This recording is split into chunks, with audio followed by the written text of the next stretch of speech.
Spotlight on Frazee is sponsored by these community-minded businesses and organizations. Frazee Family Foods, what a hometown grocery store should be. Friendly staff, family-owned, and a wide variety of groceries to fulfill your needs. The City of Frazee and Frazee Event Center, featuring a 5,000 square foot room, a built-in stage, and a full-service bar, perfect for a multitude of events. Call or click to book your event. Welcome to Spotlight on Frazee. I'm your host, Hank Ludke, and I'm here at Frazee Elementary School with Marching Band Director Brian Sealander. Good morning, Brian. Good morning, Hank. And welcome to TV3. I'm glad to be here today. Well, you know, you aren't going to be up in this weather all winter or anything. It sounds like you and the kids are going to abscond away on us. We're heading down 42 days from now. Not that we're counting or anything yet, but 42 days. We're going to be taking the marching band down to Orlando, taking our 4-year trip. Every 4 years we do this trip down there and give the kids a experience of a lifetime, hopefully. So, well, you know, and this is always interesting, you know. I mean, when I was in high school, we got to go to Indianapolis 500. We competed in the North American International Marching Band competition, took second place in Canada. But going to Florida, and you're going to go to Orlando. Yep, we are spending 6 days down in Orlando this time. We get to visit all the Disney parks. We're doing first, we're going to start out at one of the water parks at Disney, and we're going to spend some time there, go to Epcot in the afternoon. And then the next morning, something a little bit different that I'm very excited about, and I hope the kids are too. It's a workshop. We're going to get to work with a band director from the Orlando area, and they're going to take us through what it's like to put music to movies, and what a perfect place to do that at Disney. The kids are very familiar with a lot of the Disney music out there, and that's what we're going to be playing. They're going to prep us on the music and get it so that it sounds good, and then the final product is to put it with the movie. And then we get to actually have that movie when we're done. So kind of a neat little souvenir for us to have and get to show what everybody that's been supporting us, what we got to do down there. So that's kind of fun. Next day we're in Magic Kingdom, which is St. Patrick's Day, and that's the day we get to march. So representing the green down there on St. Patrick's Day, and what a better way to do that.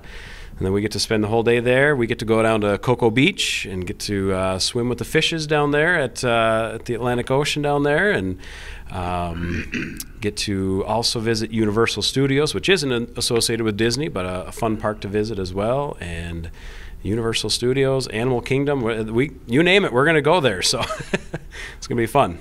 Well, and this is a great opportunity for the kids. I mean, and the chaperones too, you know. But you know, you talk about the bus ride going down that you guys run straight through. We are leaving Friday night on March 13th, and we're not going to get to Florida until Sunday morning, and we'll be watching lots of movies, playing lots of games, getting hopefully a little bit of sleep on the bus as we go down there. But I noticed this is my third time taking the Frazee band down, and I feel like some of the best memories, you know, I'm sorry, the bus ride is some of the fun stuff. You know, you get to, I remember playing cards in the back of the bus one trip, and we had trivia the last time we were going to. It's a lot of fun. So the chaperones definitely help out with that and make it fun for the kids as well. So it's a long haul. 36 hours is what we planned for. So have some of the kids done the trip before? Not the Florida trip. The Florida trip is open for just 9th through 12th grade. So they'll get to go one time in their high school career, but some of them did get to go on our last trip when we went to Chicago in 2018. So not quite as far to go to Chicago, so they'll have to double duty the bus ride down there, but yeah, it's good.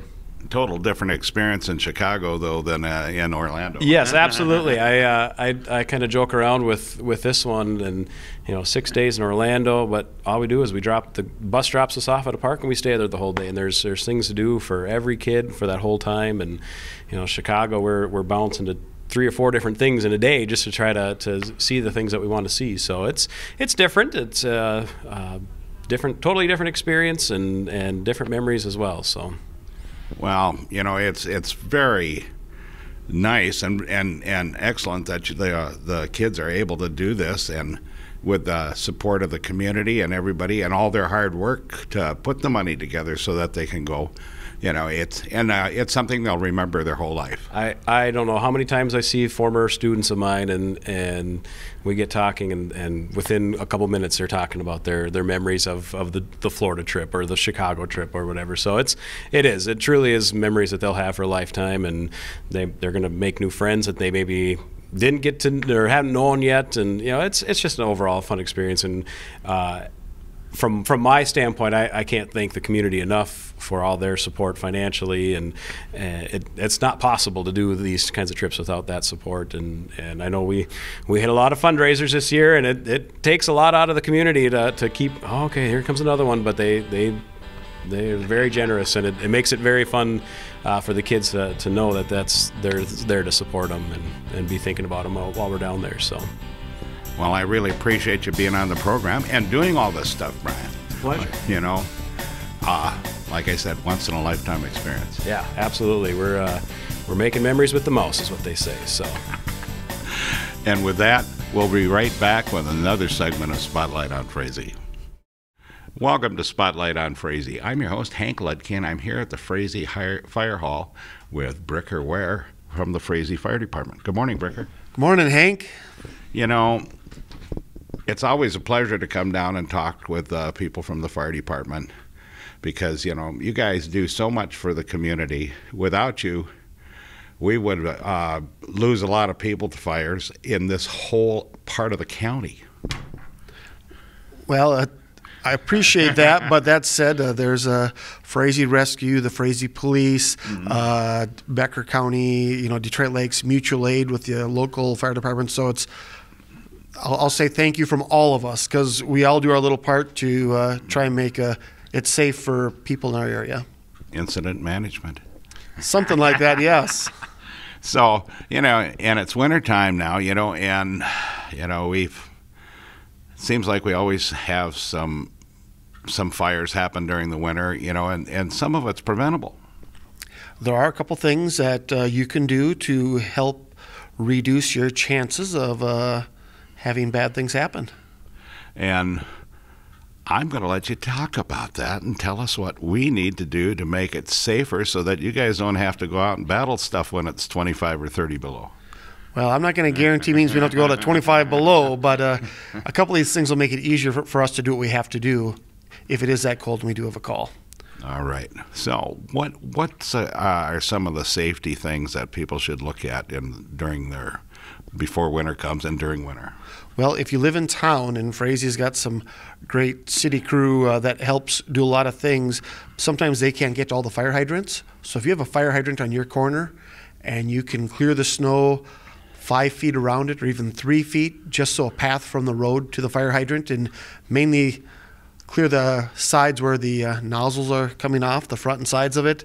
That'll make it easy for us if we've got to get water from the fire hydrant. So that's a key thing. Also on your house, keeping sewer vents clear. If you have a newer furnace where it's going to have your PVC pipes coming off the side, make sure you've got a clear area around there if the snow piles up for the furnace vents.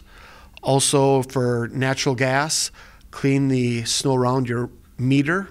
And even for the electric, make sure you kind of shovel a path through your yard to your electric poles so your meter readers can get there without having to trudge through all the snow. A little thank you for what they do for us. Well, in wintertime, is so unpredictable. We've seen a number of storms already this season, and we haven't been hit as hard as places like Fargo or further north or south of us either. When it rains, it pours. And the other thing, I know you've got some events coming up here, and they're a ways off yet. We're going to be talking to you guys some more about it, but you've got your fundraiser coming up, and you've got calendars out right now. Yes, our calendars just came out this past week for 2020. Thank you to all of our sponsors that chose to be on it. If you can say thank you to them or use them, we appreciate it. It's a good little fundraiser for us that we just got out, but we It takes more than fundraiser to run a fire department, so we do have our annual auction coming up here the end of March. We'll have flyers coming out. We'll have raffle tickets. That evening, there'll be silent auction items. There'll be some live auction. It's a family event, great time. There'll be a purse auction. We will have some a whole bunch of different games and ways to have fun and help support the community. Yeah, and it's something that you bring the family to that event. You get 300 and some people show up for those. I'm not sure what the exact fire code is for the event center, but we're one person less than what we're supposed to be at. I think we're 450 for the event center. So 449, maybe 450 people. All come on down because we're going to have a great time in March. Well, Bricker, I appreciate you being on the program and talking about some of these things, and you people out there, do some of these checks that Bricker has mentioned. It's for your own safety and also for the safety of the firefighters and all the other emergency people that help out in the counties around here. So with that, pet the dog, hug the kids, kiss the wife, and wave at the neighbor. The next person you wave at could be your next best friend. And we'll catch you next week on Spotlight on Frazee.